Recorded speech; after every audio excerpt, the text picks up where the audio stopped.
It is 7:01 and this meeting is called to order, and we will start with the Pledge of Allegiance. I pledge allegiance to the flag of the United States of America and to the republic for which it stands, one nation, under God, indivisible, with liberty and justice for all.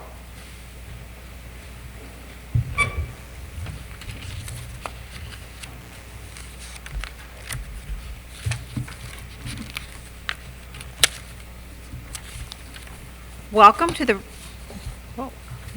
the Rockwood Board of Education meeting. The purpose of this meeting is to conduct the business of the district, hear reports about our progress, and listen to the community on important issues. We want to remind all of our visitors that we expect the audience to remain civil and respectful at all times as the board conducts its business. We appreciate your cooperation and that you took the time to attend tonight's meeting.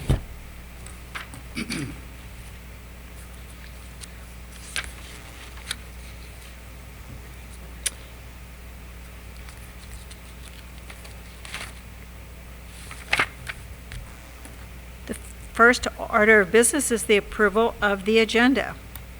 The motion is to approve the agenda. So moved. Second. Any discussion? Hearing none, all those in favor, please say yay. Yay. All those opposed? Hearing none, that motion passes. 4.03, the motion is to approve the Board of Education Special Education meeting minutes for December 17th, 2024. Second. Discussion? Again, hearing none, all those in favor, please say yay. Yay. All those opposed?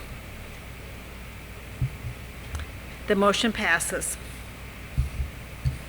Now we have the approval of the Board of Education meeting minutes for December 17th, 2024. And the motion is to approve the Board of Education meeting minutes for December 17th, 2024. So moved. Second. Any discussion? All those in favor, please say yay. Yay. All those opposed? Hearing none, that motion passes. Do we have any patron comments tonight? No. Okay. So we will move to Superintendent and Board comments. Thank you, President Bidget. Earlier this evening, the Board of Education approved the hiring of Dustin Hayes as the new Activities Director at Rockwood Summit High School, Dr. John Kinnecker as the new Westridge Elementary Principal, and Jennifer McBride as our new Coordinator of Literacy and Speech, grades 6 through 12. All of these hirings will be effective July 1st. Dustin and John are replacing Mitch Lefowitz and Dr. Dan Giesler, who are retiring at the end of this school year, and Jenny is filling a previously vacant position. Dustin is currently an assistant principal at Rockwood Valley Middle School, a position he has held since 2022. Prior to that, he taught social studies for 14 years at Rockwood Summit High School. He's also taught at Eureka High, St. John Vianney High, and Kirkwood and Fatima High in Westphalia. Dustin has served as a leader of the Falcon Leadership Council and participated in Rockwood's Ignite program for future administrators. He was the Falcons' head girls basketball coach from 2015 to 2022 and has coached golf, softball, and baseball at the high school levels as well. Dustin earned his Bachelor's of Science in Education from Central Methodist University and a Master's of Arts in School Administration from Lindenwood University. Currently, John is principal at Walker Elementary School in the Hazelwood School District, a position he has held since 2013. Prior to that, he was an assistant principal for 2 years at Hillsborough School District and an instructional specialist for 2 years at Hazelwood. He's taught math in St. Louis Community College for 4 years and was an elementary and middle school math teacher for 5 years in the Hazelwood School District. John earned a dual bachelor's degree in elementary education and secondary education in social sciences from Southwest Missouri State University. He earned a master's of education in educational administration from Lindenwood University and a doctorate in educational leadership from Maryville University. Jenny currently serves as the K-12 English Language Arts Content Leader in the Wentzville School District, a position she has held since 2021. Prior to that, she taught 8th grade English and served as the department chair for 2 years in the Lincoln County School District. She has also taught 8th grade English for 3 years in Montgomery County School District. Jenny earned a Bachelor's of Science in Secondary Education and a Master's in Education in Curriculum and Instruction from the University of Missouri, St. Louis.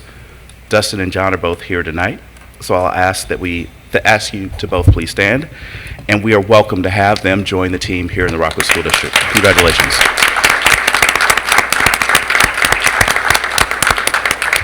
They have a 5-minute speech each. We will pause on the 5-minute speech for this particular meeting. Rockwood is now currently accepting nominations for the Rose Awards through Friday, January 24th. The Rose, which stands for Rockwood Outstanding Service in Education, is awarded to 15 deserving individuals each year. These recipients may be a teacher, administrator, support staff member, parent, volunteer, or community member. Now in its 36th year, the Rose Awards program has honored more than 500 staff and community members. For more information and to submit a nomination, please visit the Rose Awards website at rsdmo.org/rose. The Rockwood School District is asking that our 2024 graduates give us an update on their college and/or career progress since graduating last spring. Just prior to graduation, seniors were asked to fill out a questionnaire that communicated their post-high school plans for college and careers. Now it's time to review and verify those responses. This short survey, which was sent to all 2024 graduates via email, contains a summary of what students indicated as their postgraduate plans, along with a way to verify or to update those responses. Survey feedback helps Rockwood high schools and specifically officials within the high schools to ensure that educational programs are in fact meeting the needs of our students. Survey responses are due by Friday, January 24th. So if you are a parent, again, a parent of a member of the class of 2024, please consider offering them a gentle or not so gentle reminder to complete the survey in the coming days. And we thank you in advance for doing that. I would like to take a moment to send a sincere and very heartfelt thank you to everyone who went above and beyond during last week's, let's call them winter conditions. Whether it was our custodial staff, our ground workers, and other staff that were cleaning and clearing lots and sidewalks, bus drivers navigating difficult road conditions, PTOs showing appreciation for staff, administrators, and others who have been navigating all of the challenges, as well as our students and our families, our teachers and our staff who showed tremendous flexibility throughout the week. At the end of the day, everyone pitched in and we kept moving forward as a school district. I am very grateful to be a part of this very, very caring community. Speaking of inclement weather, there's been some confusion about how snow days, in fact, are built into the calendar here in the Rockwood School District. Now, this varies by district and involves a number of factors, including the established calendar and the Department of Elementary and Secondary Education requirements for hours of instruction. I would like to share this graphic, which is behind me. We will share this with staff, students, and families so we are all clear about what stands as a district and where we stand as a district as relates to the 4 inclement weather days that we had last week. As you can see, we have used 4 of the 7 traditional snow days, which is not always true for school districts. It's true for us here in the Rockwood School District. 4 of our 7 traditional snow days. And this year, we have 3 remaining traditional days to utilize if needed. If we were to use all 7 days and had a weather or other event that caused us to call or to close schools, we would transition to AMI days. This is a situation where students would learn remotely. Schools are limited to 36 hours of AMI, and this is by state statute. By using our 5 AMI days, we would not have to extend the school calendar. However, if we needed to go above and beyond the 12th day of school closing, our academic calendar would need to be extended past May 23rd. Please notice the number of ifs that I said in that statement. Again, if we needed to go beyond the 12th day of closing schools, our academic calendar would need to be extended past May 23rd.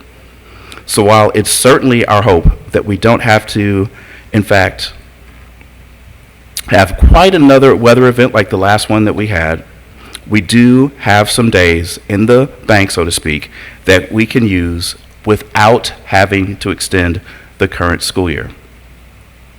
Again, we will be sharing this information with our staff and our families so we all understand where we are with inclement weather days.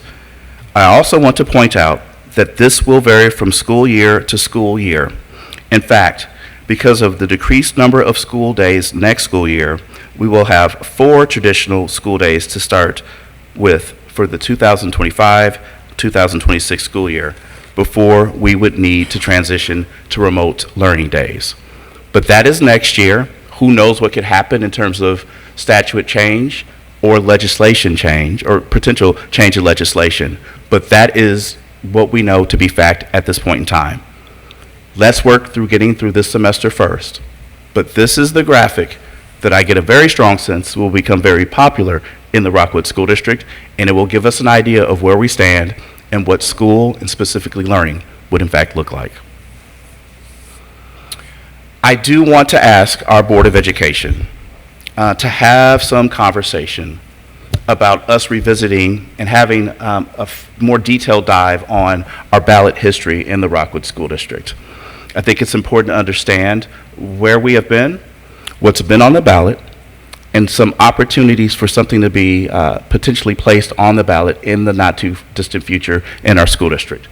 Part of this was shared at the community engagement presentation on Tuesday, but really feel as though we need to wrap our arms as a team around where we've been, what it's looked like, how we've gotten there in terms of ballot history in the Rockwood School District. So be happy to talk with our board president and with other board members to figure out when would be the most appropriate time for us to have that conversation.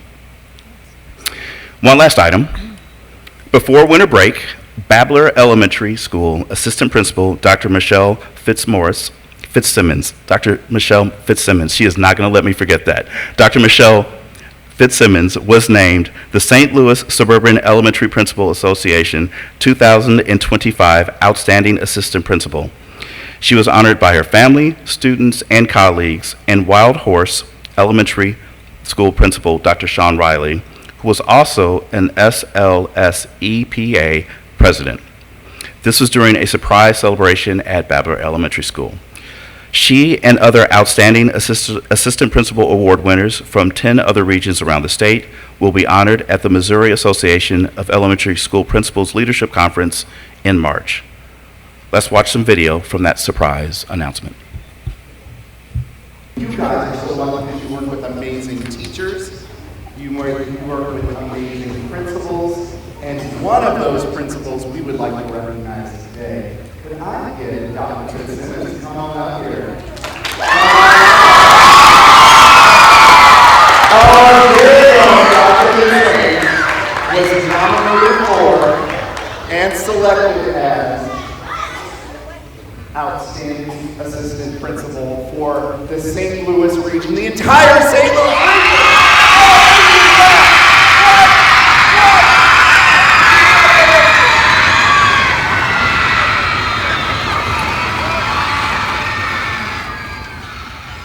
I'm very, very lucky and privileged to be in the best school with the best staff, the best kids, and the best community. So thank you so much. I love you all. I'm extremely honored.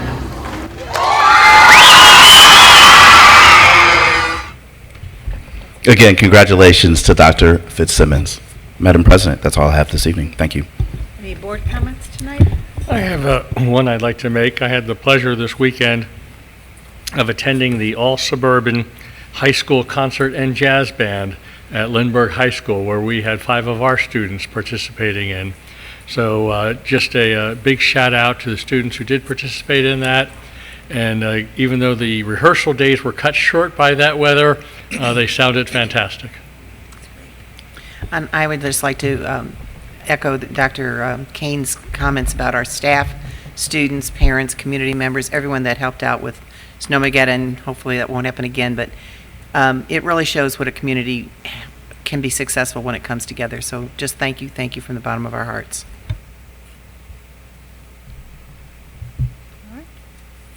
Moving on to 7.01, and the motion is to approve the consent agenda items as submitted. Moved.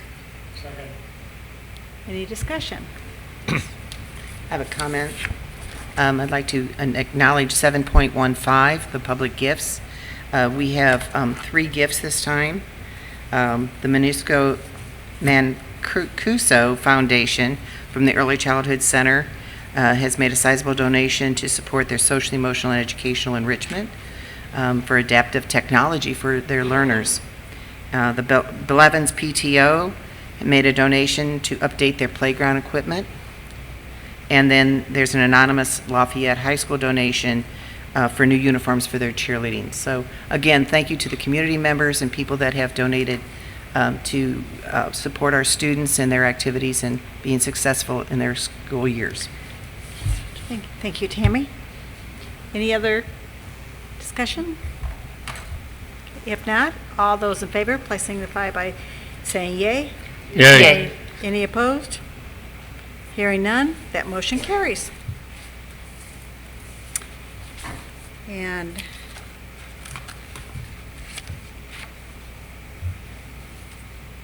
we're now moving to the motion to approve that the Board of Education proclaims February 3rd through the 7th, 2025 as National School Counseling Week in the Rockwood School District. And discussion, and Tammy is going to read the proclamation. National School Counseling Week, February 3rd through the 7th of 2025. Whereas school counselors are employed in public and private schools to help students reach their full potential, and whereas school counselors are actively committed to helping students explore their abilities, strengths, interests, and talents as these traits relate to career awareness and development, and whereas school counselors help families focus on ways to further the academic, career, and social emotional development of their children, and whereas school counselors work with teachers and other educators to help students explore their potential and set realistic goals for themselves, and whereas school counselors seek to identify and utilize community resources that can enhance and complement comprehensive school counseling programs and help students become productive members of society, and whereas comprehensive school counseling programs are considered an integral part of the educational process that enables all students to achieve success in school, therefore we do proclaim February 3rd through 7th, 2025 as National School Counseling Week. Thank you, Tammy. I believe Matthew Berry's here to talk to us.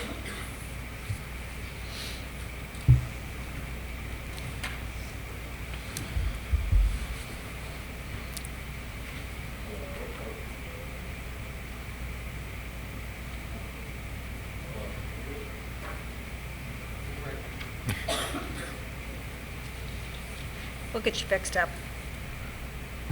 That's what there we go. That helps.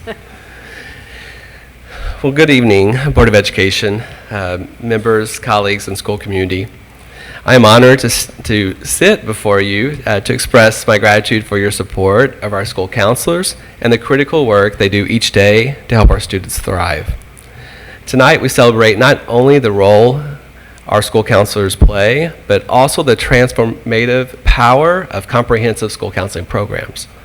School counselors are champions for our students, academic, social-emotional, and career development. They walk alongside students as they navigate challenges, discover their strengths, and build the confidence to dream big and achieve their goals. Our theme this year in the Rockwood School District School Counseling Department has been Living in the 80s, and which reminds us to focus on the heart of the comprehensive school counseling framework, ensuring that 80% of a school counselor's time is dedicated to direct student service. That's from individual advisement, from classroom instruction to small group counseling and collaborative initiatives. Our counselors are actively creating opportunities for students to succeed. This evening, I also want to highlight that the power of partnership that school counselors play within their programs. School counselors, they don't work in isolation.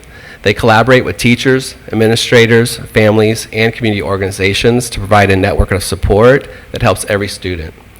And by utilizing those community resources and aligning their work with the goals of our district, counselors not only help students succeed in school, but also prepare them to be engaged, productive members within their school and within their communities. So finally, I just want to thank again, and just thank you for celebrating National School Counseling Week. This is a week where we really recognize the impact comprehensive school counseling programs have on the learning of our students. They really, programs provide are essential to the educational process and are instrumental in helping foster student success. So again, thank you again for honoring and recognizing that and your investment in the well-being of our students and the work that our school counselors play every day. Thank you. Thank you, Matthew. Thank you.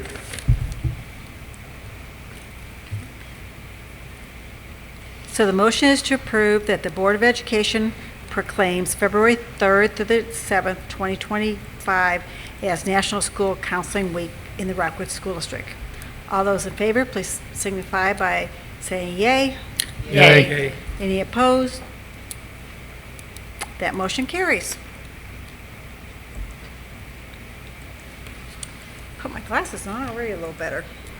8.02, the motion is to postpone approval of the secondary science, human anatomy, and physiology, chemistry, and honors chemistry course curriculum as presented until the February 6, 2025 board meeting. Moved. Discussion? I believe Carrie Skeeter is going to join us. Here she comes.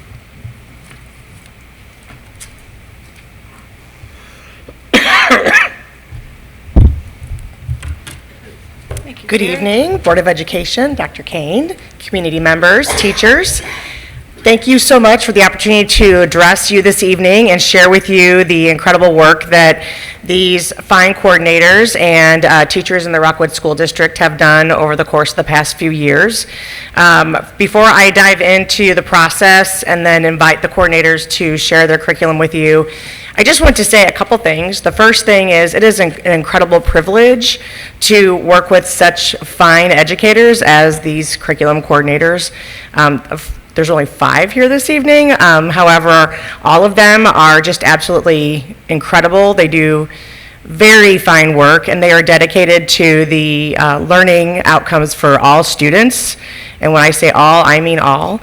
They have engaged teachers over the course of the last few years in this particular process in learning and growing and beginning to try to stretch their thinking about how to engage students differently with their content areas. And we've seen some really amazing work happening as a result of what's gone on here with these coordinators and the teachers they've been working with. So I'm so proud, and it's such a privilege, and I'm so grateful for the opportunity.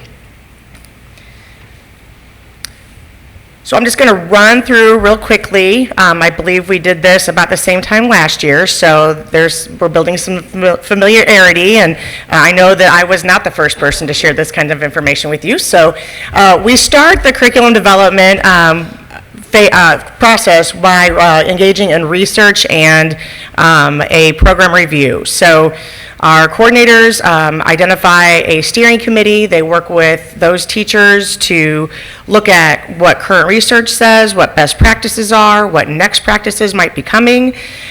They survey our teachers, they survey our students, they survey parents of students who have been participating in those classes to get feedback on how the programs are running, what we can celebrate and what we can improve, and they'll be sharing those tidbits with you this evening.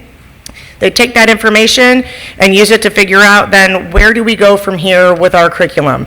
Standards are standards, and often standards like those in math do not change.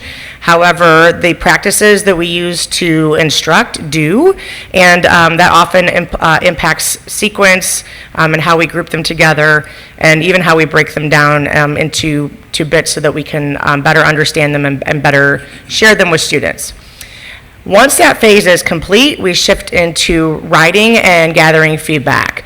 So the curriculum coordinators work with the team of teachers to develop the curriculum. That is such a benefit that we have here in this district, to have locally developed curriculum.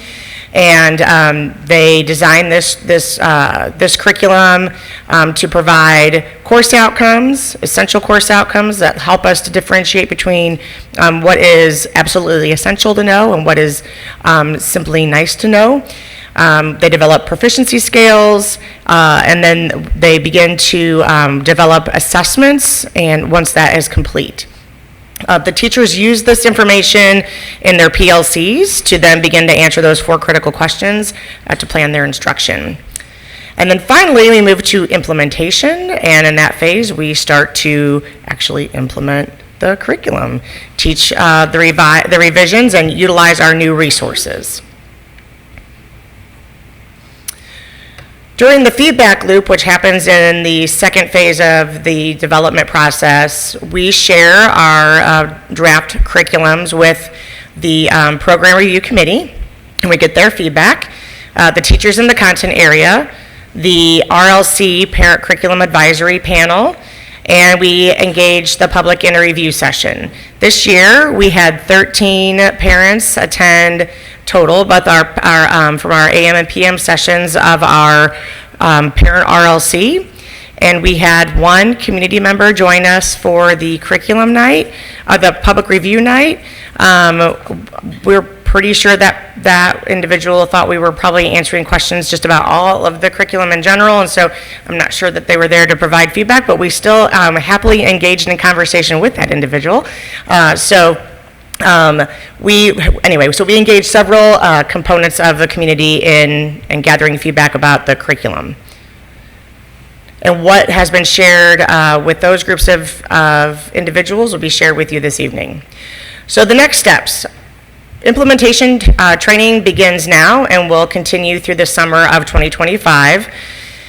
Teachers will start using this curriculum next fall. Once curriculum is begun to be implemented, we start then really looking at, okay, how are we going to measure the success of this implementation and really monitor progress along the way. We begin developing assessments that are aligned to those curricular units.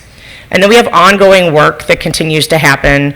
We want to continue to gather feedback. Just because we assume pacing is going to be correct when we set out the curriculum after writing it, once we start teaching it, we can, figure out that maybe we've been a little off, maybe we paced that out a little too quick or a little too slow, and so we go back and make adjustments along the way, and then continue to provide opportunities for model lessons, and especially for interventions and extensions. This evening, you're going to hear from Dr. Megan Bray. She's going to provide for you some updates on our high school science courses. You'll hear from Dr. Carrie Tomk and Ms. Marietta Kozatek. They are going to present together to talk with you about the changes coming to elementary math and high school math. Dr. Jordan McGahey will speak to you about high school social studies and some of the new coursework we have there. And Dr. Megan Meyer will speak with you about the changes coming for 6 through 12 theater arts courses. And without further ado then, I'm going to invite Dr. Megan Bray to join me here. Thank you, Carrie, for that overview. I appreciate that. You're so welcome. Welcome, Megan. Hi, good evening. Thank you for giving me the opportunity to speak with you about science curriculum tonight. I'm very excited about some of the changes and updates that we're making, so it's exciting to share that with others.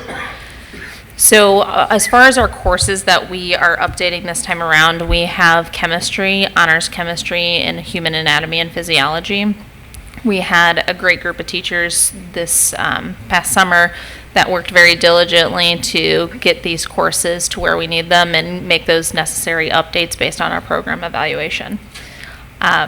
Some of those changes that we've noticed in our program evaluation, as far as I saw you last year, we made quite a few updates to our middle school courses and some of our other courses like biology and honors biology, and things have been going very well with the feedback that we've gotten so far.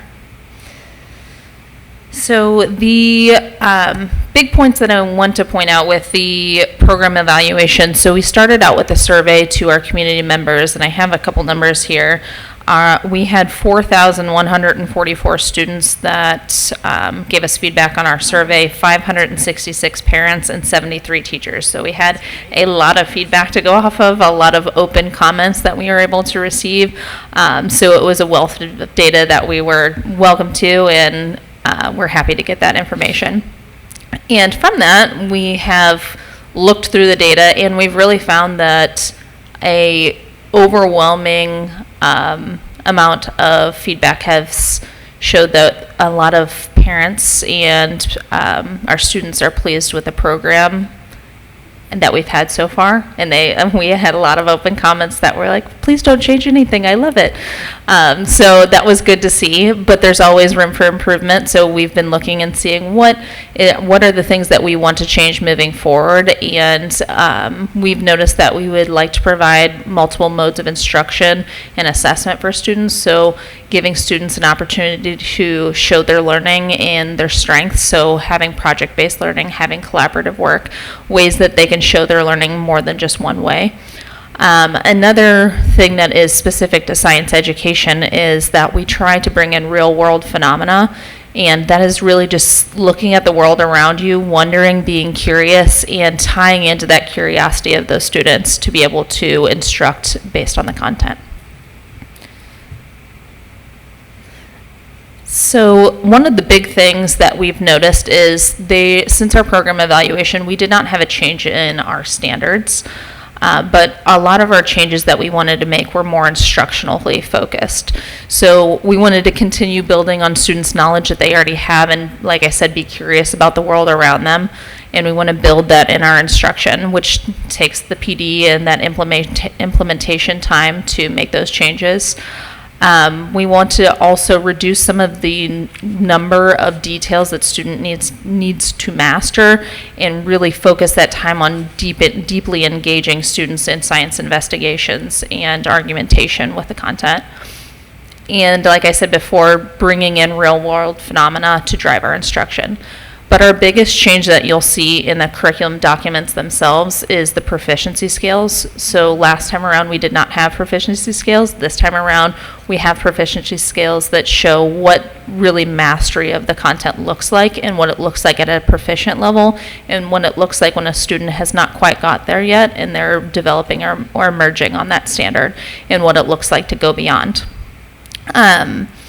Both with chemistry and anatomy, our big focus was developing those out a bit more because with your standards at the state level or national level, they don't necessarily give that kind of detail for anatomy. You'll get standards that are more life science focused, but to really develop what we want each student to know, understand, and be able to do with those standards was a deep discussion with those teachers. So I really want to give applause to those teachers that were able to dig in deep and have those deep discussions throughout the summer, and we couldn't have done it without those deep discussions and dedicated teachers. So I think that's all I have for you. Further discussion? I've got a comment and a question. So just first Sure. a comment. Thank you very much for the number of people who participated in Yeah. giving you feedback. I always ask that question, so now I won't have to ask that Yeah. question. When it comes to chemistry, do we do any work to evaluate how well our chemistry curriculum is setting up the kids for college chemistry. I was very fortunate when a million years ago, when I went to college, that my high school actually prepared me very well, but I know Yeah. a lot of my peers very much struggled with college chemistry, so I was wondering if we ever look at our Sure. grads to see Yeah. how well that prepares them. For the most part, at this time, a lot of it is informal data back to the teacher about, we've heard really great feedback about they're more prepared than their peers, especially when students have taken like honors chemistry and gone on to AP chemistry. They're very prepared. But most of it's that informal feedback. We didn't have anything specific on our program evaluation survey. It was more around what our belief statements are and what we believe science should be and what the program should be in science education, and if we believe students are getting that, but we didn't go beyond. Yeah, might into be the worth college every level. couple of years picking Yeah. a different topic area, because chemistry is one I'm talking about. It could be any one of a Yes. number of topics, and say, for those kids who do pursue a college career, Mm-hmm. college venue after graduation, have we prepared them well? Yeah, And, which is another mark of success. yeah, thank you. And I'd like to acknowledge your proficiency scales. They were very detailed, and I'm not a science person, but they were absolutely clear and definitive to our students, which will only help them progress. Thank So you. Thank you for paying attention to that. Yeah, it's definitely our goal to give all the details of what they should know and understand and be able to do to make sure that they're achieving at that level. No further discussion. We will then do a vote on the motion to postpone approval of the secondary science, human anatomy, and physiology, chemistry, and honors chemistry course curriculum as presented until the February 6, 2025 board meeting. All those in favor, please signify by yay. Yay. Any opposed? Hearing none, that motion passes. Thank you. Now we're going to move on to K through 5 math courses, and I believe Carrie Tom? We get reading. Yes. Dr. Carrie Tomk and Miss Marietta Kozatek are going to present Oh, together. We're studying. They've been doing a lot of work together, Awesome. and it looks like they're giving you a Motion. gift. Okay. Thank you. But before we do that, I'm going to make the motion to postpone approval of the math grades K through 5 course curriculum as presented until the February 6, 2025 board meeting. So moved. Second. Only if she postpones that quiz. So we will now have a discussion.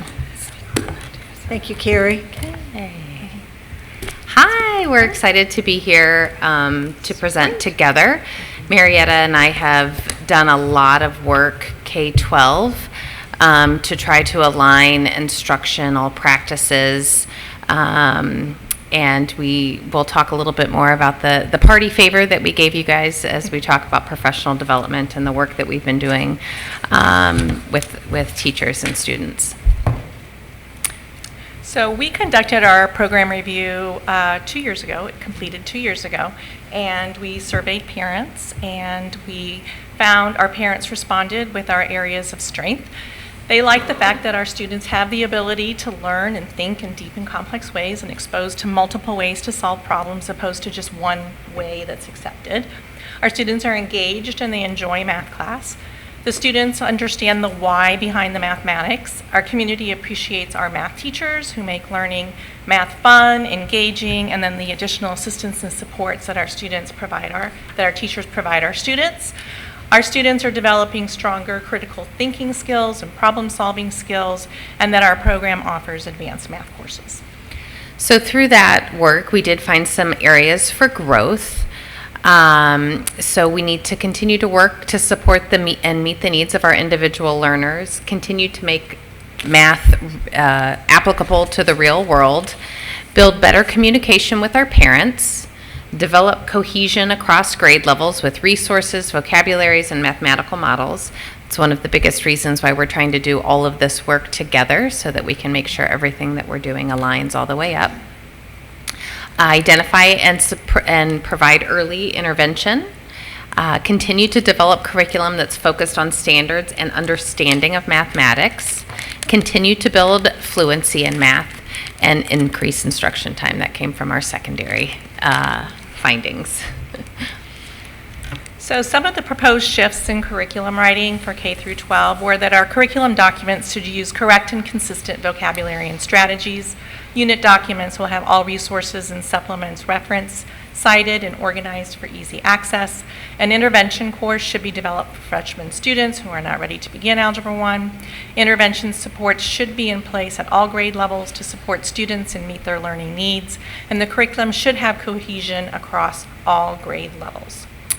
And then there were some shifts in our instructional practices, which we're going to talk about here in the professional development.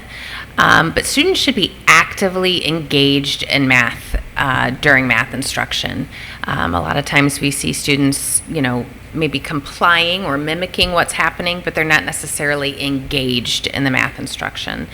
That teachers should know when to guide or when to facilitate so students can reach their fullest potential. Teachers should be checking for understanding throughout the lesson, not just wait till end of unit tests to see if students understand what's happening, but before, during, and after lessons. That teachers should provide opportunities for all students to participate in rich mathematical conversations. That's something that Marietta and I have worked really hard to make sure that all students are having that opportunity. That all students should have an opportunity to engage with high levels of math. That just because a student may not have a basic fact memorized, that doesn't mean they can't participate in a rich math activity. And that students should have both a conceptual understanding of math facts as well as that mathematical fluency. And we're going to talk about what that looks like in our new curriculum documents. So. Let me add something here. So all of that is the umbrella in which all of our amazing teachers have worked over the last 2 years as we bring curriculum to you. They have looked for these features in everything that we're doing and trying to make sure that we are aligned K through 12. And I cannot stress enough the amazing work of the teachers and their commitment to creating classrooms that are inviting and engaging for our math students. And I'll say too that we had middle school teachers coming and meeting with our elementary teachers during our writing time. Our elementary teachers went to the middle school writing meetings. So we were really making sure that we were aligning both areas. And then on up to high school. Middle school was written last year, so that's why I'm kind of talking about that alignment. So the professional development, we've actually been working on embedding some of this work for the past 2 years. So we kind of put it in 3 buckets. The first thing is instructional practices to make thinking visible. So there's been a lot of research on thinking versus mimicking, and a lot of what has been happening in our math classrooms historically is mimicking. I'm sure we all sat in a lot of math classrooms that looked like that, right? The teacher models it on the board, and then the students fill out a worksheet full of rote practice, right? So building thinking classrooms is one of those pieces of research that we have been using with our teachers to create those engaging spaces. And we have teachers at every single level, all the way from kindergarten all the way up through 12th grade, using these practices to create a buzz in the math classroom where all students are involved in math, talking about math, and you can see it on the board. So vertical spaces, like those large vertical whiteboards you will find in math classrooms now, where students are working collaboratively. One person might have the marker while the other person is talking, then they switch.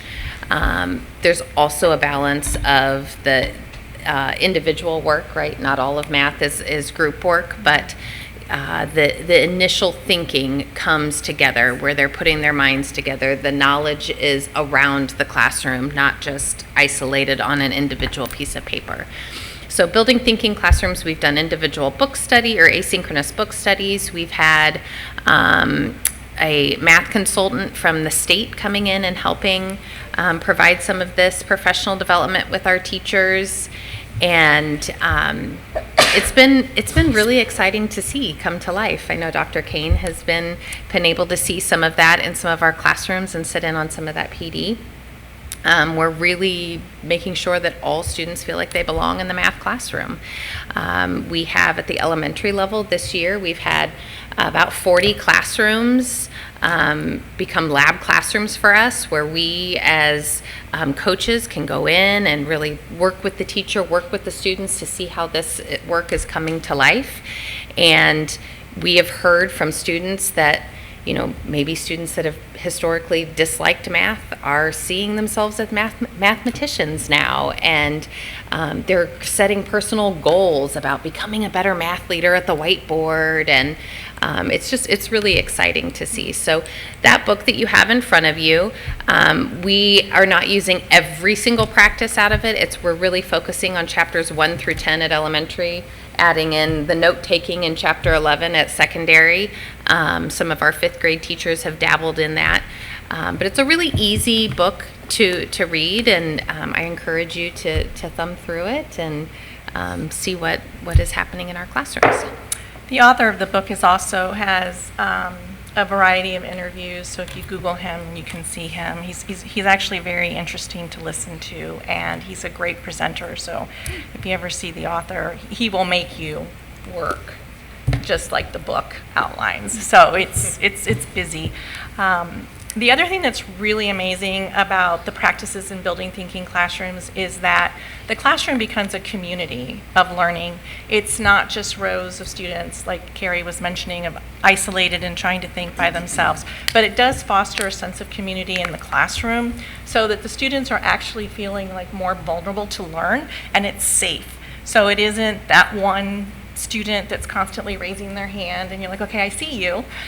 Let's look at someone else, let's give someone else a chance. But it gives everybody the chance to have a voice in that classroom and to develop some collegial relationships that perhaps you wouldn't have because you wouldn't hang out with that person at lunch. So it does really kind of blend into the sense of belonging that we are also working on. So it's been really neat to walk into classrooms and see the kids working with each other.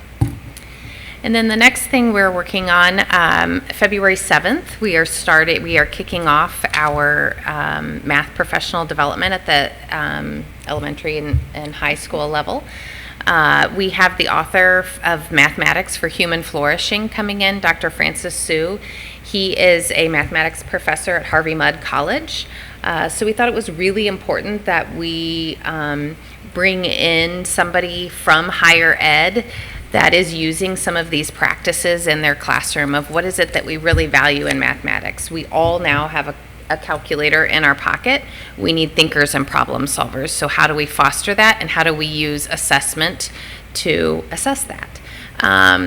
So he's going to speak to our teachers. We actually, Marietta and I saw him speak when Special School District brought him in.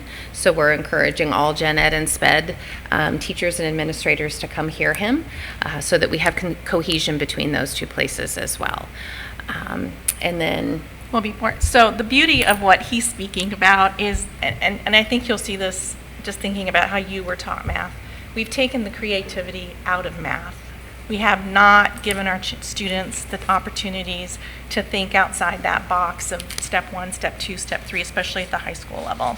And so the beauty of what he talks about is the ability to be creative with math, which is where it lends itself into other content areas as well. So that's another message that's important for him. And then one of the things that came out of our program review was to make sure that we increase our content knowledge, especially at the elementary level, but not only elementary, but all levels, to make sure that we have a solid understanding and use that precise mathematical language when we are teaching math. It's not about teaching tricks, it's about building understanding. So next year we will be focusing on 3rd through 5th grade and developing fraction understanding with our teachers to make sure that they have a solid understanding, because that's an area that our data shows that we have room for growth. So we're really going to focus on that at the elementary level next year. At the secondary level, we're working on really digging into our standards. When we wrote the curriculum for Algebra 1 and Algebra 2, we actually met together because they vertically align so that we could talk about where the delineations were between Algebra 1 and Algebra 2, because there are some standards that you'll see in Algebra 1 that move along in Algebra 2, and so we have a clear of understanding of where Algebra 1 is proficient in that standard and where Algebra 2 starts. And so that was really beneficial, and it was great. The teachers were amazing. They sat in two tables and would just say, hey, what do you do when, and how far do you take this? And it was really nice to see them vertically aligned so they could see the progression of the standards in the two algebras. So the shifts for elementary math next year, we're working to align our resources with middle school to help ease that transition from 5th to 6th grade. We are really focusing on problem solving over rote calculation, building that conceptual understanding through models and manipulatives. One of the biggest changes is intentional fluency practice K through 5. So the way the state standards are written, there is a basic fact fluency standard for kindergarten, 1st and 2nd grade. Kindergarten is facts through 5, 1st grade is facts through 10, 2nd grade is facts through 20, then multiplication is in 3rd grade, and that's it. And one of the pieces of feedback that we got from our teachers when we surveyed them was we really need to make sure that our students understand their basic facts, because as they get in higher levels of math, if they don't have those automatic, it slows down the process. So our teachers wrote proficiency scales, taking that 3rd grade multiplication standard, because we know not all kids develop at the same time in the same way. Some kids master their multiplication facts before they get to 3rd grade. Some don't master them until 5th grade. Some it takes a little bit longer. So we have taken that 3rd grade multiplication standard and we have written a proficiency scale for 3rd grade, 4th grade, and 5th grade, so that that practice becomes part of everything that we do in the classroom. So you won't see a unit specific on fluency because that lives in everything that we do. It's kind of living in the background, but there's that proficiency scale so that teachers can evaluate what students are doing. An intentional fluency practice probably will look different than how we all learned through multiplication around the world or time tests, because research has shown that when we put the brain under stress, like with time, public speaking, things like that, you don't have access to to the frontal part of your brain where basic facts are stored. So how can we help students gain the strategies to commit those facts to memory without just rote memorization, drill and kill? So we are building fluency units for teachers to use throughout the school year that kind of lives in the background of everything that we do. So that is something that is new for this year. Spiraling concepts is something else that is different. So our current curriculum is what is considered a mastery curriculum. I teach this concept and you're expected to master it, and then we move on. Our new curriculum kind of is a layered cake approach, if you will. So we're going to lay the foundation. We might move on to something else, but then we're going to come back and revisit that concept. Our teachers our lab classroom teachers that have been trying some of these things out have found that they are gaining a better understanding of what their students know, because they've actually started the year in 3rd, 4th, and 5th grade with some of those heavy-hitting topics like fractions, and where so they're able to uncover some of those misconceptions and slowly chip away at them instead of doing it all at once. And so it's spreading out that work over the course of the year. We're really working on increasing student engagement through building thinking classrooms and increasing that school-to-home communication through videos, parent newsletters, so that parents understand what's happening in the math classroom. The high school courses that I'm bringing to you tonight are Algebra 1 and Algebra 2. It's high school Algebra 1, AP Calc, A, B, and BC, and math, reasoning, and applications. And the shifts for our mathematical courses at secondary are also the focus on problem solving, so it's not just route steps, so that we can actually understand how the math is being manipulated and how we can use the manipulations in math as we go through the math sequences in our pathways in math, to build that conceptual understanding, to spiral content throughout the year. This especially, like, for example, in some of our Algebra 2 class, some things are taught in a unit, like logs. You don't kind of see logarithms kind of repeat themselves throughout. So these are things that we've been working on at the secondary level. And of course, increasing student engagement, because we don't want passive learners that are just copying note packets. We actually would like the discussions and the collaborations in the secondary level as well. That's it for us. That's all we got. So you guys teamed up. Great. We try. So we actually, I have a few questions. Well, Do I have let's- to vote. we have, so we have two motions here. So we're going to right now focus on the K-5 course curriculum. So do you have a question about K-5? Yes, ma'am. Well, Well, it kind of goes go. together because you're building thinking classrooms. I guess my question is, the classroom, the structure of the classroom looks different. So do you foresee the need for standing whiteboards, the way that students are sitting in the classroom? Is the way that the physical classroom going to look, is there a need for that in Rockwood? So, kind of building that mathematical community, having kids sit on the floor in a circle so they're looking at each other as they talk about math. Our teachers have been doing that for the last 8 years with this curriculum. The bigger shift is the vertical spaces. So we've been looking at ways to get that in our elementary classrooms, because all classrooms are different. So our teachers have been very creative. We have some teachers that are already doing it. In fact, we have a teacher back there that's she's been rocking it in her classroom. So teachers are getting really creative with, sometimes writing on the windows or using what is the word? Words are not, contact paper, that's what I was looking for. Contact paper. There are dry erase poster boards that they've hung up.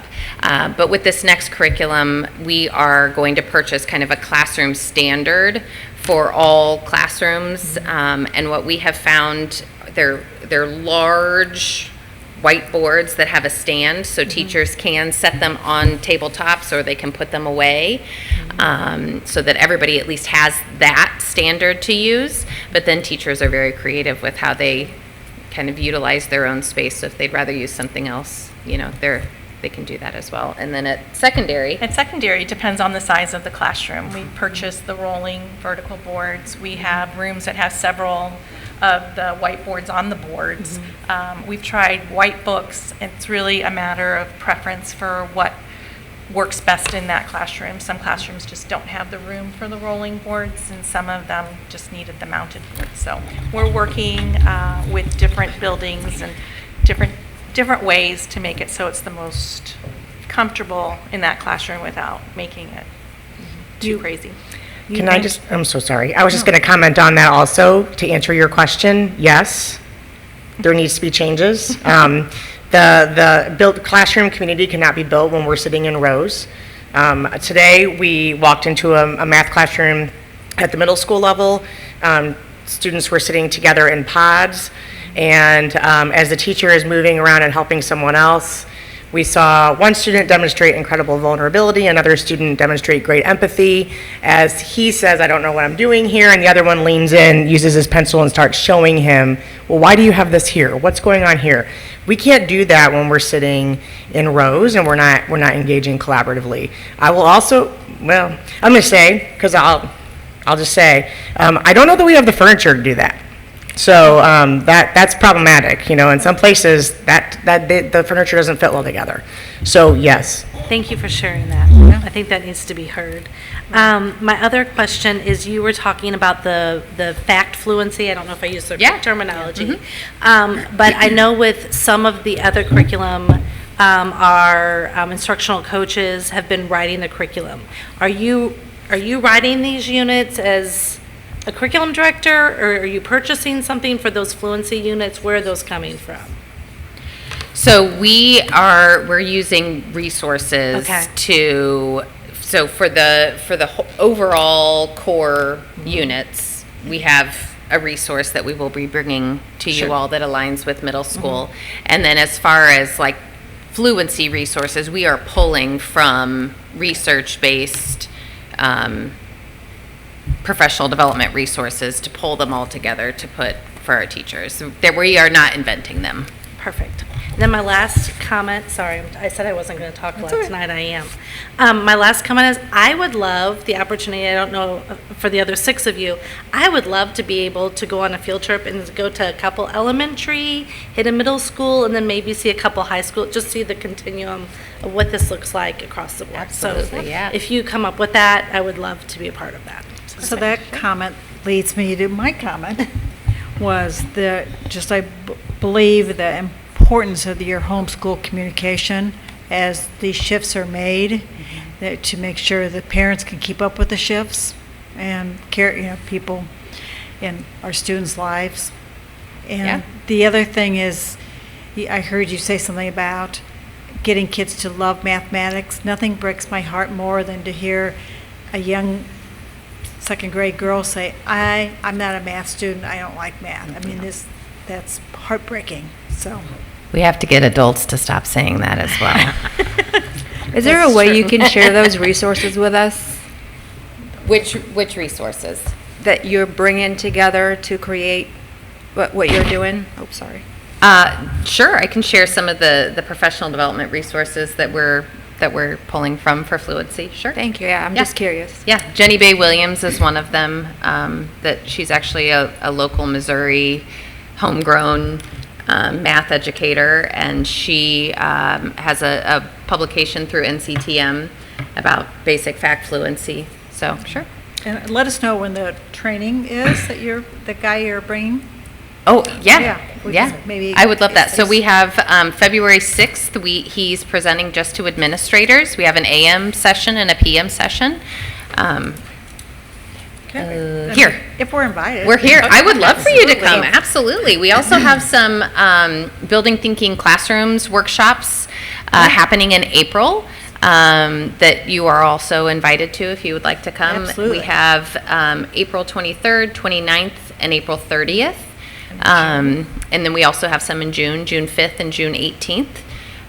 If you would like to come to those, I'll make sure Let that Janet know. Janet has those dates so that you guys are absolutely welcome to come. We would love to have you there. And we'll work on a field trip.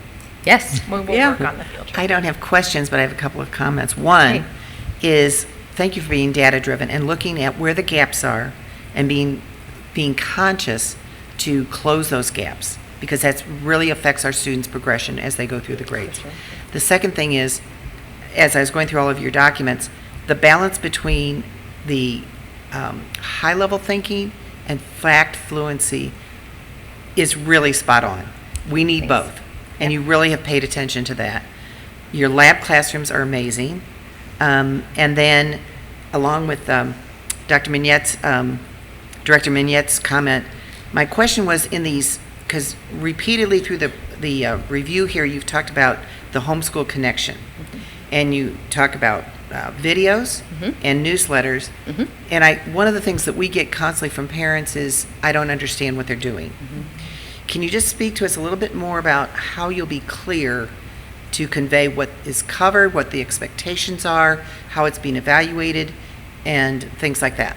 Sure, yeah. So we, one of the things that we did with our proficiency scales is we really tried to pare them down and use language that was understandable. So we, when the state standard was a little wordy, we tried to pare it down so that it was something that was understandable for our parents. We really wanted to create proficiency scales that were not only usable for our teachers to assess student learning, but for our students to understand what is being expected of them, and for the parents to understand what is being expected of students, because it is different from how we learned. It was, you got the right answer and you're fine. But what we've seen time and time again is that there's a whole middle piece there, the thinking behind math, and that's what we need to be evaluating. We all have calculators. We can get the answer. We need to make sure that we understand, because when we get to higher levels of math, we were just talking about this today, with like geometry proofs, you can't do it all in your head. You have to be able to write down the steps to it. So we want to make sure that students are doing that. So that is one way. With our new units, there are parent letters that have all of the models spelled out, and then there's videos too for parents that would rather watch a video. So that comes with the resource side of curriculum, but that will all be there for our parents. Is the intent to do any kind of parent workshops or training? Great. Yeah, that's Okay. the next phase. We would really like to host some parent nights at some schools to come play with math. Awesome. Thank you. So if I could, most of my questions have been asked already, but if I could ask one question, fundamentally, what caused you all to go down this path? So, not arguing the path right or wrong, but what caused you to say, okay, we need to do something different. Let's go figure out something different. So at the secondary level, when you look at our data, you can see that there's not huge shifts or movements despite a lot of things that we were trying in the classrooms. Our teachers have worked so hard to try to reach our students. When the research started coming out, that really when we're sitting and taking notes and doing things by taking notes, we really, if you've ever just taken notes, you're literally copying and not processing any of that information. However, when you build in the engagement pieces that we're talking about in instruction, what you're doing is you're actually working and thinking, because you're not given the steps necessarily in some cases, right, to follow. Like, you formulate the patterns, and then the teacher comes in and formalizes it with the math. And so when you look at that, you're giving your brain the opportunity to organize that information in a way that makes sense. It may be that the way that I learned math is not the way that you learned math. Will learn math. That's not how your brain will process it. But by exposing students to the set of what we're working on, and to organize it, and then the teacher comes in and formalizes it with the math, then we're giving the opportunity for the students to think first, as opposed to just copy it down and just regurgitate that information. Okay, Does that make sense? And I'll just add that our data shows that we're not reaching all students. Right. So we have to do something to try to reach all students. I truly, firmly believe that all students can be successful in the math classroom, so we have to create environments to be able to do so. Okay, so that's really where I was trying to focus on, is not what are we doing, why are we doing something different? And the answer I'm hearing is we were trying different things and they weren't working. Yep. So this is an attempt to say, okay, let's do something, let's not tweak it, let's do something very different so that we can break through and get everybody to be math lovers. Yeah, and it's been really exciting to have these lab classrooms at the elementary level this year, to see and hear that. I'm hopeful that some of our teachers will be vulnerable enough to let us kind of come in, and our lab classrooms have been working very hard and being vulnerable and trying new things. And trying something new is not always easy, but our teachers are loving it, and our students are loving it and benefiting from it, and it is like goosebump worthy. The things that we say we believe about math instruction and students as math learners are coming to life in our math classrooms, and we're seeing all students feel like they have a place. Thank you. So, go on. Yeah. Dr. Skeeter already knows this. I sat next to her on Tuesday night on purpose because I saw this book on one of your PowerPoint slides and I just got giddy.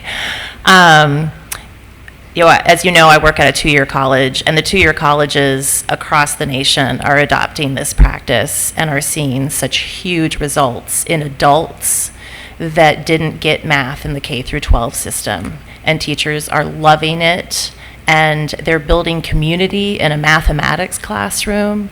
They're building soft skills in students. They're working together on things that are perceived to be hard. All of those are incredible life skills as well. So she knows, I was just giddy talking to her about this. So congratulations on your group on developing a new way for our students to learn math. Thank you. Okay, with that, we actually have two motions. We're going to take the first one. I'm going to repeat it, and that is to postpone approval of the math grade K-5 courses curriculum as presented until the February 6, 2025 board meeting. So moved. Well, we've had discussion. All in favor say aye. Aye. Yay, whatever. Aye. Any opposed? Okay, that passes. The second one is the motion to postpone approval of the secondary math, Algebra 1, Algebra 2, AP Calculus, AB and BC, Math Reasoning and Applications course curriculum as presented until the February 6, 2025 board meeting. All those in favor? Second. Okay. I hate to ask, any discussion? Oh, yeah. Okay. All those in favor, please signify by yay. Yay. Any opposed? Okay, that motion also passes. Thank you so much. I apologize that I messed this up. So I'm so happy you guys did it together. It was very worthwhile. Thank you. Thank you. All right. So now we're going to ask Dr. Jordan McGahee to come up. He's going to speak with you about the changes coming for 612 social studies, or for 912 social studies. And we're going to have a motion for that as well. And it is to postpone approval of the secondary social studies, Civil War and Reconstruction, contemporary issues, economics and personal finance, history of St. Louis, law and justice, psychology, sociology, and women's history courses curriculum as presented until the February 6, 2025 board meeting. So moved. Second. Discussion. Thank you, Jordan. Thanks, everybody. Thank you for giving us the opportunity tonight to come present the work of our teachers. I wanted to really preface it by saying that, I had a dedicated group of, as we all did, teachers that were a significant part of the writing process.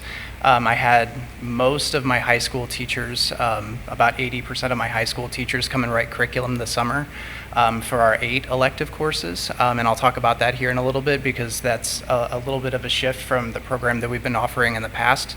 We're going up a course, which is really exciting. But we just had incredible work done by our teachers through the process, as we always do through our curriculum processes.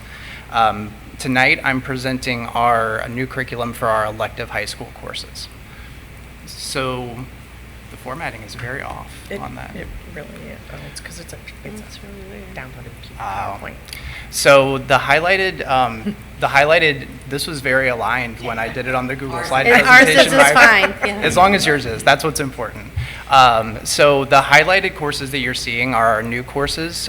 So there are elective high school courses, Civil War and Reconstruction, Contemporary Issues, Economics and Personal Finance, History of St. Louis, Law and Justice, Psychology, Sociology, and Women's History. So we did our program review in 2021, 2022, and we've stagger written. This is, I believe, my 3rd year working with y'all and bringing courses forward. So our first year, we had our core high school courses come forward. So the reason why we're staggering so much is so that our teachers that simultaneously teach U.S. government and potentially economics and personal finance can write both, as well as AP, which I brought forward last year. So one of the big changes, I'll kind of start with our course offerings, is that currently for this school year and the last 6 years, we've had 7 elective courses. We're going down 1, and then we're adding Women's History and History of St. Louis, so we're going up to 8. The course that we're sunsetting is Politics and Conflict, and I'll talk a little bit here in a few minutes about why we decided to sunset that course. I will say that that decision was made collectively by all teachers in our high schools, and it was a unanimous across all 4 buildings decision based on enrollment numbers, so I'll talk about that here in a little bit. But I did want to preface by saying that we're adding 2 and then going down 1, so we're adding kind of net 1 course for the next 6 years. So going back to our program review, we had lots of feedback from our teachers, from our students. We had 2,500 students respond, 65 teachers, and about 500 parents throughout our community. So we had pretty significant feedback through our program review. And we had a lot of great things come forward as far as our program review and the data that came from that. So first, our course offerings. We are very fortunate in Rockwood to offer a really robust collection of courses through social studies, but then all courses as well. So we wanted to make sure that really stayed firm. Our kids really had great feedback about the amount of courses and the types of courses that we offer, both state required through AP and then our elective courses as well. Our kids also talked about the opportunities that they have to learn about history, civics, social science content through skills and through inquiry-based learning. One thing that we found is that kids love that approach, and they simultaneously said that they get lots of opportunities, but then also that there are some courses where they would like more opportunities specifically structured around inquiry-based learning and project-based learning. So that will kind of drive some of what I bring forward tonight around courses like History of St. Louis and Women's History, which were specifically written with that framework in mind, more of an inquiry-based and project-based approach, which I think elective courses offer a lot of opportunities for that. And then a majority of kids in our district really felt like our courses engage them pretty thoroughly and prepare them very well for college. This year, and just like in every single year, we have looking at data for our AP courses and how our kids are prepared for college to do in those courses. Just putting out a couple of examples. AP United States History, nationwide, the amount of students that got a 3, 4, or 5 on that exam, which that's the number that you would need for college credit in most accredited institutions, was about 70%. In Rockwood, it was 96%. For U.S. government, the nationwide average was about 68%, and in Rockwood, it was 88%. So our AP teachers do an incredible job, and all of our teachers do an incredible job of making sure that our kids are prepared for college level work in high school. A lot of times our kids will come back and say that their college course in some cases was less rigorous than the AP courses that they'll see in Rockwood, which we always take as a badge of honor. We did find some areas of growth though through a lot of the data that we collected. So first, we felt through our feedback from kids and community members that there were some opportunities left on the table for kids to learn about folks in history that looked like them and that represented a vast majority of socioeconomic backgrounds and cultural backgrounds. So that was something that we really wanted to take to heart as we wrote all of our curriculum, not just our elective courses. We also got a lot of feedback that kids aren't really seeing a lot of localized history in middle school and high school, and it's to no fault of our middle and high school teachers. They do a fantastic job, and they embed as much of that as they can through our coursework. A lot of that comes from the state standards through DESE, that the framework of how social studies is taught K through 12.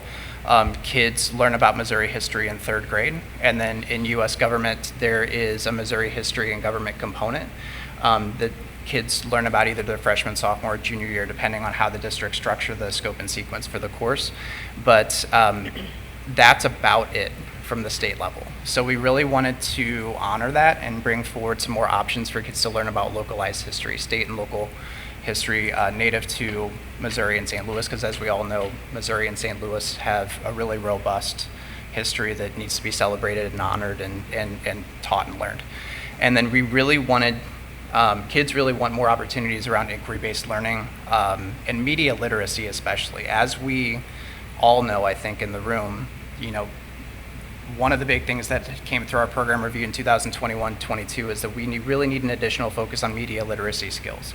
And even since then, we've learned so much about AI and how AI is impacting kids and student learning. And so for a course like Contemporary Issues, for example, the first unit of that course was restructured to be about media literacy specifically. And that's a big shift for that course. So kids that take that course, the first unit that they'll learn about is media literacy skills that they will take and utilize throughout the whole course, which I think was a really great move on the part of the teachers that wrote that course.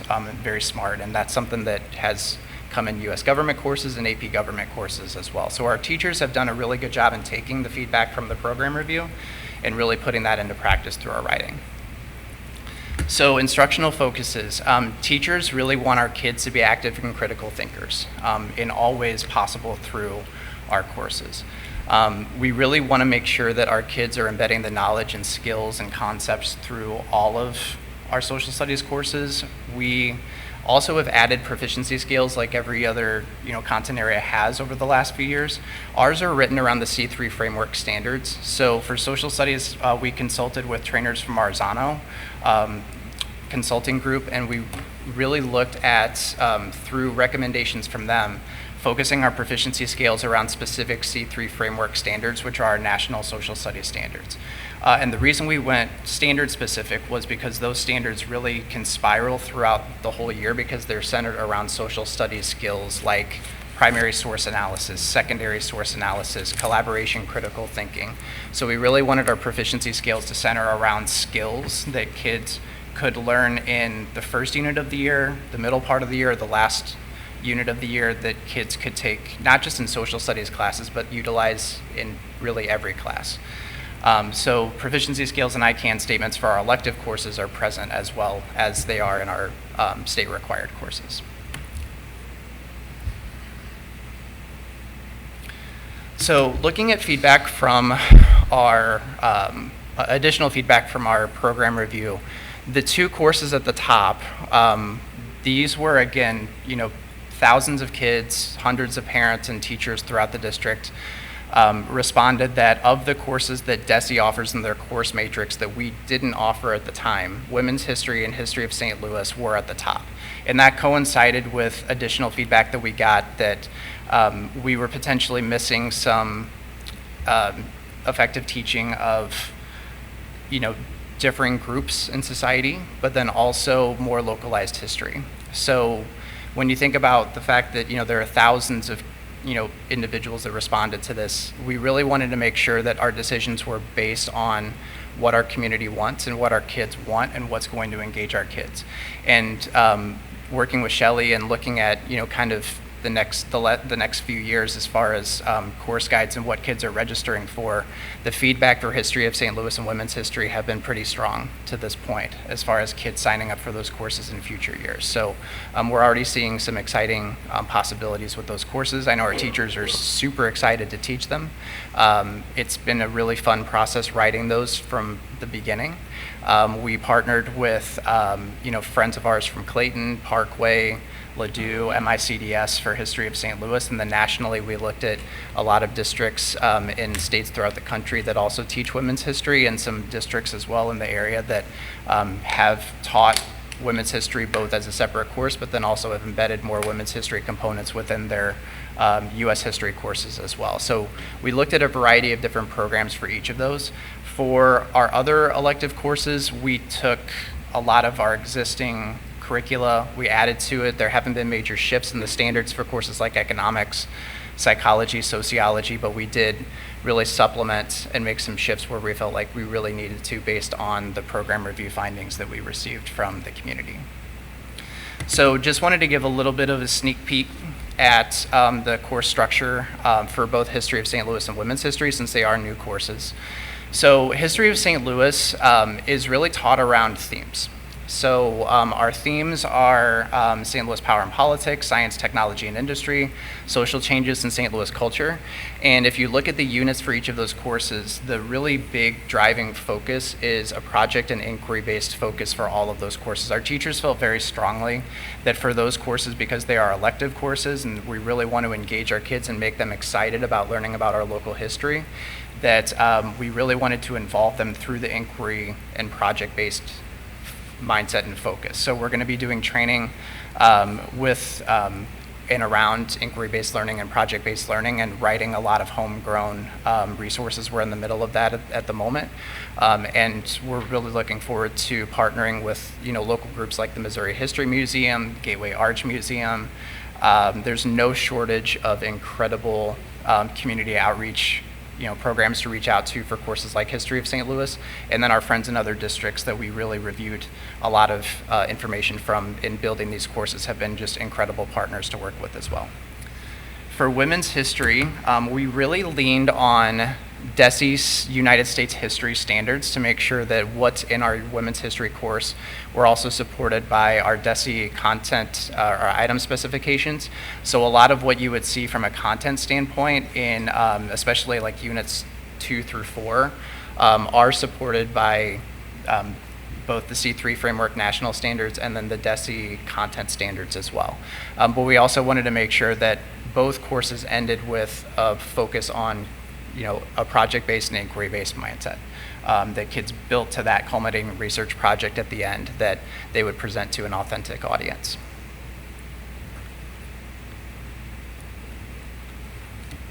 So with that, thank you all again. I really appreciate it. Are there any questions that y'all have that I can answer about any of the courses? Okay, I have a couple of questions. I want to be clear, because you had said these were all electives, but the economics and personal finance is not an elective course, is it? Correct. So that's a state required Yeah, course. that's the one. So Okay. there's a requirement to pass, The EOC for that. Yeah, the MOPFA. Yeah, Okay. and so essentially kids can take that or a personal finance course that falls under CTE. Okay. And then that would satisfy the graduation requirement. Okay, I just want to be clear that I understood where Yeah, that that was is an coming from. option that course is an option that you can take to satisfy the Okay. state requirement, yes. Okay. I wanted to, second thing was the project-based outcomes, which is, that's, I just want to be sure that they are meeting the standards, because those can turn into great fun activities, but how do we really evaluate the learning? And that it's tied to the standards of the course. And so if I hear you, you're doing professional development with staff to ensure that that happens. Correct, yeah. And so we're going through the process of making sure that our projects are aligned with, like through C3 framework standards to make sure that they, meet the standards of our national standards, so that, the students that are, and we also are bringing in learning around, project-based learning through like gold standard PBL. There's a lot of different components that we're looking at to make sure that those projects are aligned very well. I thought I heard you saying that. The one course that I looked at, Justice and Law, that I had a question was that the enduring understandings did not seem globally as global as many of your other courses. Can you address that at all? So with Law and Justice being globally from the standpoint of being more centered around what's happening in the United States, or just from a global standpoint? Mm-hmm. Well, they just seemed, you had students' will statements, which many enduring understandings are stated that way. They just seemed very almost finite, like almost essential questions rather than enduring understandings. And maybe I just wasn't reading it deep enough, but that was one question I had when I looked at your curriculums. Yeah, we can go back and look at those again. Yeah. I think that I just help me understand them is all I'm saying. Yeah, from a for Law and Justice especially, I think one of the things that we really looked at is making sure that those essential standards are really aligned to our enduring understandings. But that's something that I think if we need to make revisions on, we can certainly do that. Okay. Just that was the only question that I had when I looked at your curriculum. Thank you. All right. As a self-proclaimed history geek, I love the 2 new additions, so Oh, thank I you. would love to take both of those classes if I were in high school. That is feedback we've gotten a lot, and I know our teachers that have written it have talked about the fact that they would love to take it as kids, which I love because I know that passion's going to come out as they teach the course. I think that the fact that that's coming from purely driven by student feedback on what they want to see. It makes me proud. I know it makes our teachers proud that we were able to develop and respond to the feedback of our kids and to our teachers. You can see some amazing field trips as well. And Yes. It's great you're collaborating with other districts. Yeah, thank you. Yeah, that's something that as we look at experiential learning opportunities, we really want to leverage groups like Partners in Education to help us with making sure that our kids have the opportunity to get out and learn about the city that they're learning about in class in an authentic way. So the motion is to postpone the approval of the secondary social studies curriculum. I'll just leave it there. All those in favor? Yay. Aye. Any opposed? That motion carries. And thank you. Thank you all so much. Thank you, Jordan. Okay. Finally, we have Megan. Yes, Megan Meyer, Dr. Meyer. Dr. Megan Meyer is going to walk us through the shifts we're seeing in theater arts 6 through 12. Good evening, Dr. Kane, board members. Thanks for having us this evening. We're very fortunate in Rockwood to offer over 100 fine arts We need a classes, motion. K-12. We need the motion. Any, The motion. the motion. The mo- I was like, The motion is, you guys are too fast for me. The motion is to postpone approval of the secondary theater arts, theater 6, 7, and 8, advanced theater 8, acting 1 and 2, stagecraft and construction, technical theater and design, studio directing, advanced studio theater and peer mentor course curriculum as presented until February 6, 2025 board meeting. Second. All right, thank you. So we have many wonderful fine arts classes in Rockwood, music, art, and theater. And this evening, we're going to be focusing on the middle and high school theater courses. I wanted to take a minute to acknowledge our steering committee and writing team. The exceptional thing about the names that you see up there, that is every single theater teacher that we have in Rockwood. We are fortunate to have a full-time theater teacher at each of our middle and high schools. And you know how hard they work during the school year, not only during the day, but the plays and musicals that they do in the evenings. And every single one of them committed to spending a week of their summer curriculum writing also. And that's great on so many levels because that really helps us when we move into the implementation phase that really we're going to hit the ground running because they all have that background, all have the buy-in, we're all a part of the process. So we conducted a program review last school year. We conducted student and parent surveys. We had about 400 students who were surveyed, 111 parents, and we did one-on-one interviews with every theater teacher. The findings from our program review, lots and lots of positive feedback from students and parents who were happy with the programs as they are. We asked about areas of interest. We have a lot of students who are interested in musical theater, film.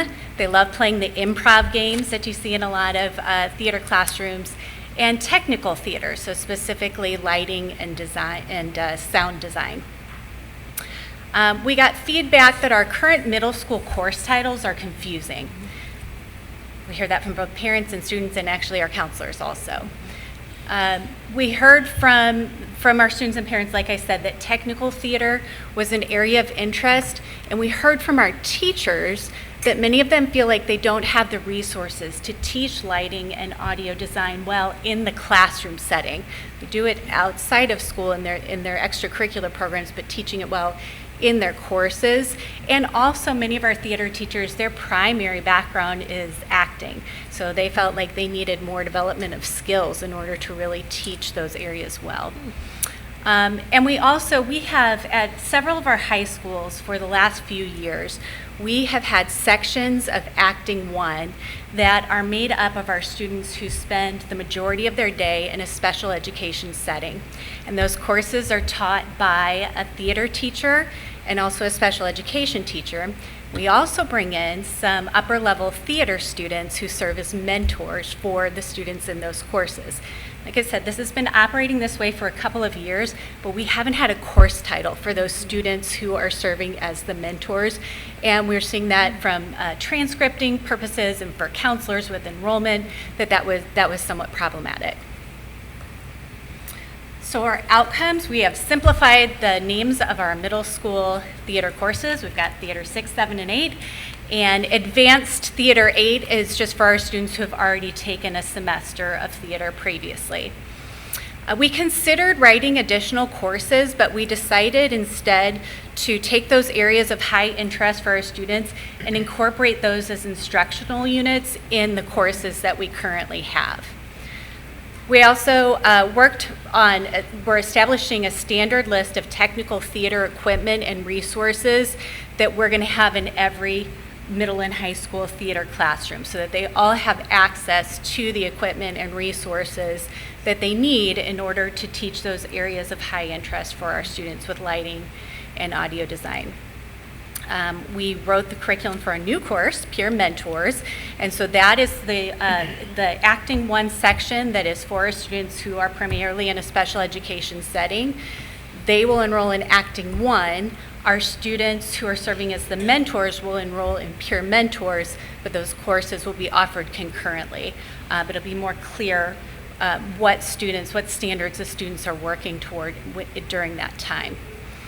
And we worked on selecting digital resources that would allow students access to doing some lighting design within the theater classroom.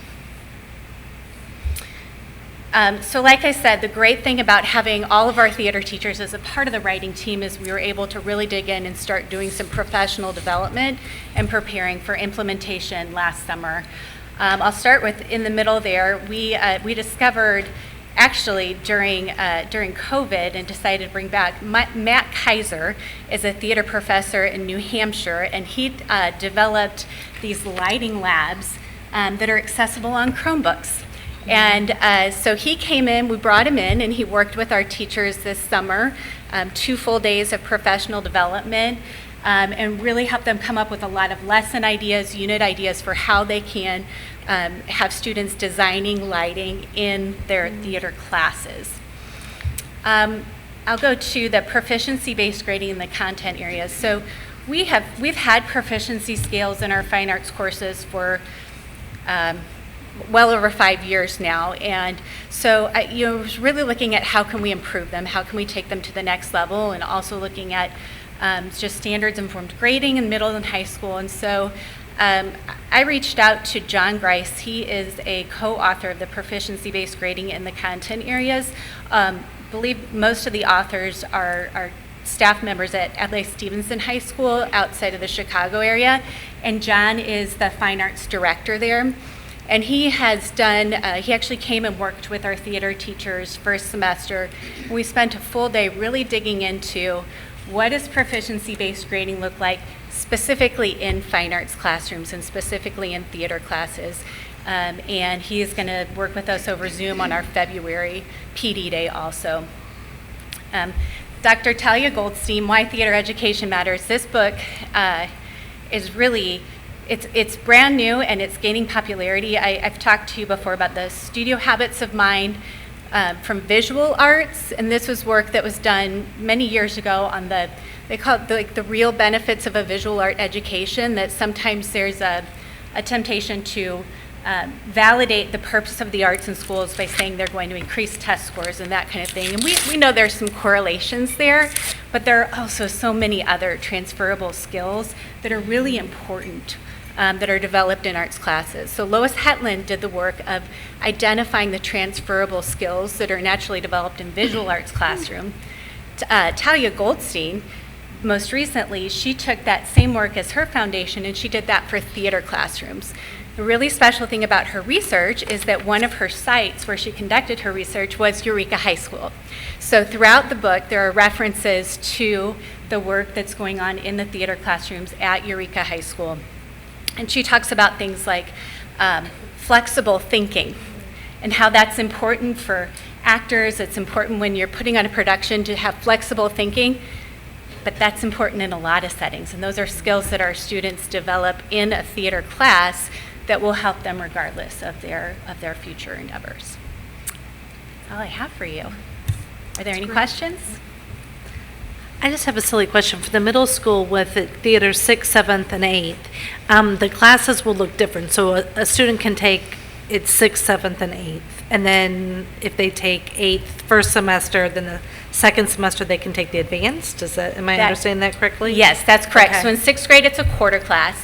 What we originally intended was that there was a 7th and 8th grade class that was essentially the same curriculum, and then the more advanced 8th grade. But we're realizing with just challenges and making schedules work out, sometimes students were taking that 7th and that 8th grade class, so we've gone ahead and differentiated those two curricula so that if a student does take the Theater 7 and Theater 8, they're going to have a different experience, different projects, different units in those courses. Okay, thanks. Okay. Oh, I was just going to say, I am so jealous. As a thespian alumni, I wish I'd had these courses in high school. It is awesome that you're offering all of this. Because we have students, I know, at Webster University, we have a large technical field, and having students come in with this background is just really amazing. It's great feedback. And Thank you. I was going to mention that your essential questions and enduring understandings were just spot on. Well done. I was just going to add that one of the largest production studios in the country is being built in Chesterfield Valley right now. So the opportunity in particular for the technical theater arts is going to be enormous when that facility is finished. So your timing is spot on. Yes, thank you. Yeah, we're looking at that also with our music production courses that we're offering. We're hoping to form a partnership there.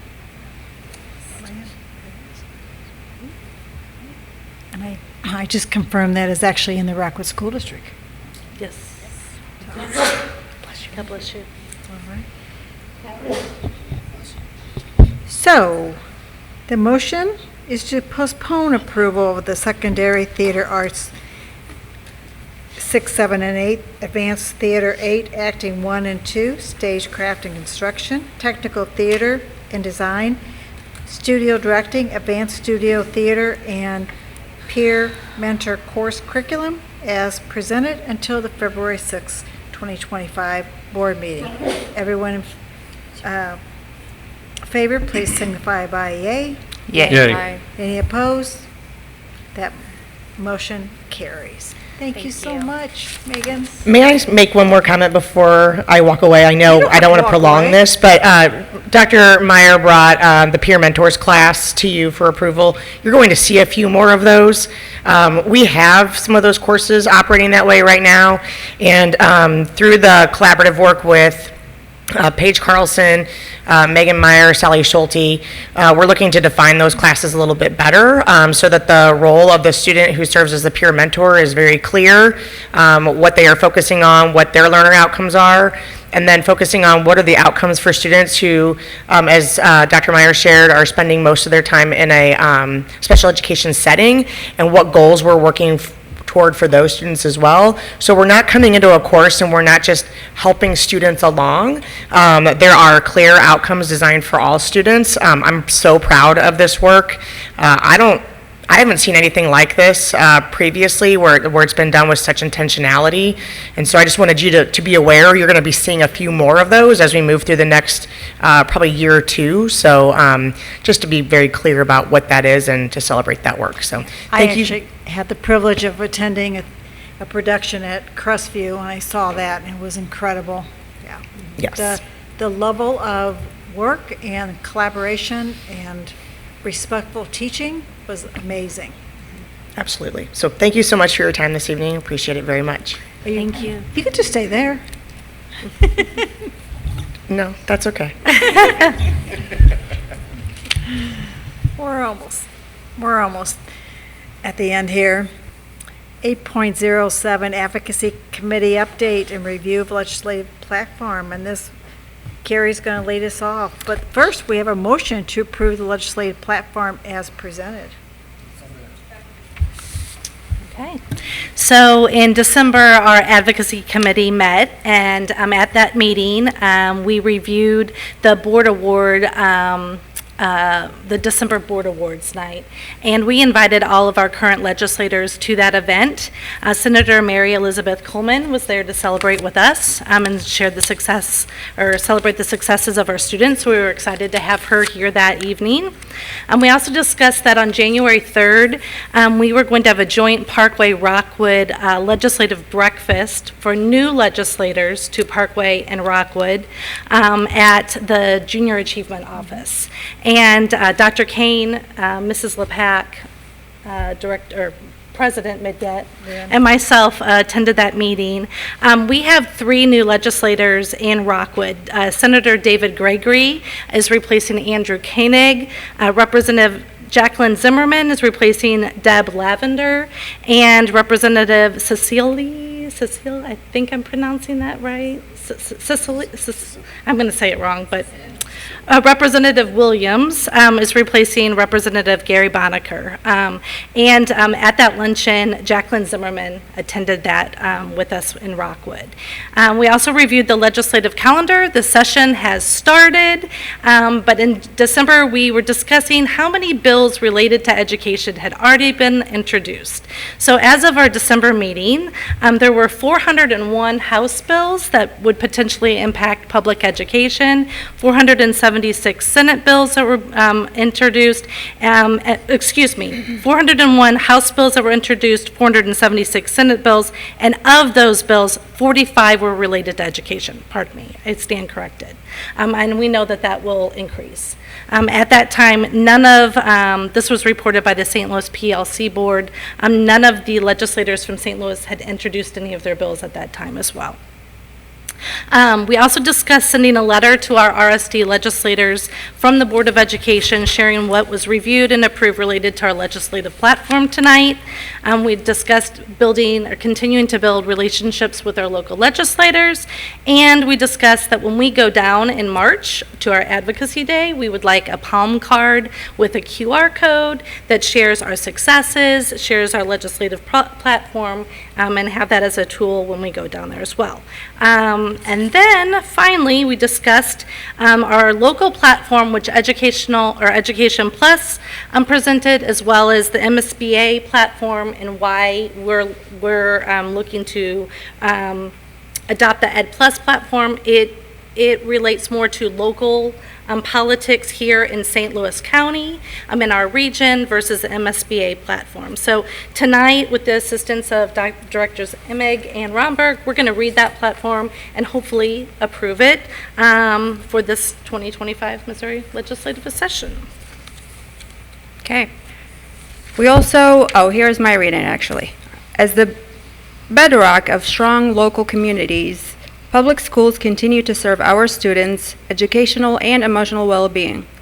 Through a strong partnership between our legislator and locally elected officials, our school communities meet the challenge of student needs through accountability and innovation to ensure the future success for our state through the next generation. Funded now for Missouri's future. Sufficient funding is required to meet continued unfunded mandates and diverse needs of our students. It is critical that Missouri public schools are fully and adequately funded to serve and invest in the future of more than 860,000 Missouri public school children. We support full funding for provisions of SB 727 and any additional legislative mandates, protecting the use of local property tax for public schools, continued full funding of the foundation formula and transportation, continued funding sources for general revenue, Proposition C and tax revenues from gaming, dedicated funding for community safeguards to ensure the safety of our schools, funding the necessary services to address the mental health needs of our students and community to benefit their academic life and future-ready skills. The 2025 Education Plus legislative platform goes on to say, dedicated state programs to meet the needs of our students and communities. Our success depends greatly on public schools' ability to meet the academic, social, and emotional needs of all children. Ensuring that our kids feel connected and supported is important to our school and community safety. We support combating teacher shortage by implementing the recommendations outlined by the Blue Ribbon Commission, removing barriers to provide access to early childhood education, programming, and opportunities for all Missouri children, ensuring accountability and innovation. The current assessment system needs an overhaul and the implementation of student-centered assessment model that provides timely, accurate data to drive instruction that aids student growth is long overdue. We support utilizing school districts' best practices around assessment and the work of the success-ready students. Network to develop instructional models and assessment practices that meet the needs of a 21st century learner. Innovative practices that will improve and enhance student learning and employability skills. Supporting local control. Local communities are best suited to make decisions about their public schools. We support keeping local dollars and school policy decisions under the direction of locally elected school boards. School districts' ability to recognize and respond to the unique characteristics of their community stakeholders when making educational decisions. Continued use of current residency requirements of enrollment to avoid the redistribution of local school district resources to other Missouri communities. And that's the proclamation. So the motion is to approve the legislative platform as presented. All those in favor, please signify by yea. Yay. Any opposed? Opposed. That motion carries. All right. 9.01, proposed agenda for the February 6, 2025 Board of Education meeting. There it is. Plus, we have all the curriculum coming that night. And 9.02, future agenda presentations and events to attend. It's a busy time of the year, always is busy, but it gets busier and busier. And we have some additional opportunities that I'll be looking forward to seeing pop up on the calendar. We will be going back into closed session